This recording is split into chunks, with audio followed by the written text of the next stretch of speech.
I've proven beyond a reasonable doubt that Hogg is a failure by getting evicted more than once, not to mention having 5 protection orders placed against him. He has taken it upon himself to prove what a useless waste he is in our tea community as a whole. I heard him say that leading with hate is actually a good thing. Sure, that's why he has a record of being a bully that supersedes the YouTube platform and spills into his toxic past as a husband and father. I often wonder about the moment that Mrs. Hogg had as she realized she traveled 1 month for an 8-hour drive, just so she could have a shot at a better life. Only to arrive and get her car repossessed and welcomed to her new home with open arms and an eviction notice. What a trade-off! I'm sure her ex-husband feels like a complete failure being left in the dust for someone with not a single asset, an apartment, or even the ability to help the missus with her car note. Bum deal if I do say so myself. Poor bastard. I had shown you the 5 protection orders Hogg has had, and he just keeps lying, of course. As if his poor ex-wife has not endured enough from this disaster of a human, now she is being brought up in his streams.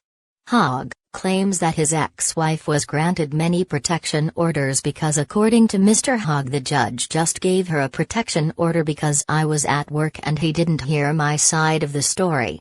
That story he is pushing is just not true at all.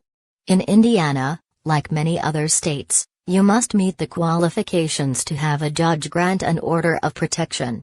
They do not just hand them out to anyone asking for one.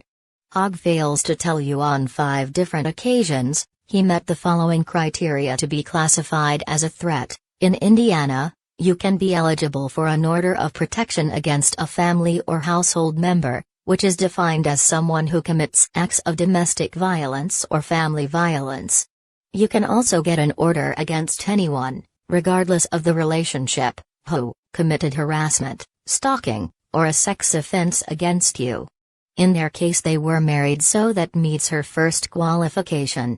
Since Hogg was not her employee, or a minor child, that means she would have to fall onto one or more of the following: an individual who is or has been a victim of domestic or family violence, a sex crime, stalking, or repeated harassment.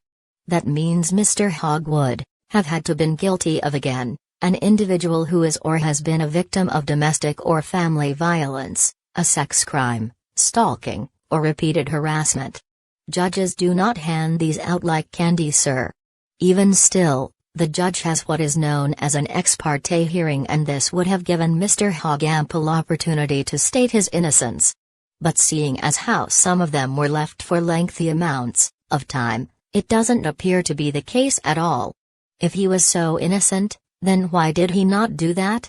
Mr. Hogg, please stop lying. It is extraordinarily pathetic. Good day. Fuck them all. That's really where it's at. I'm so confused. And for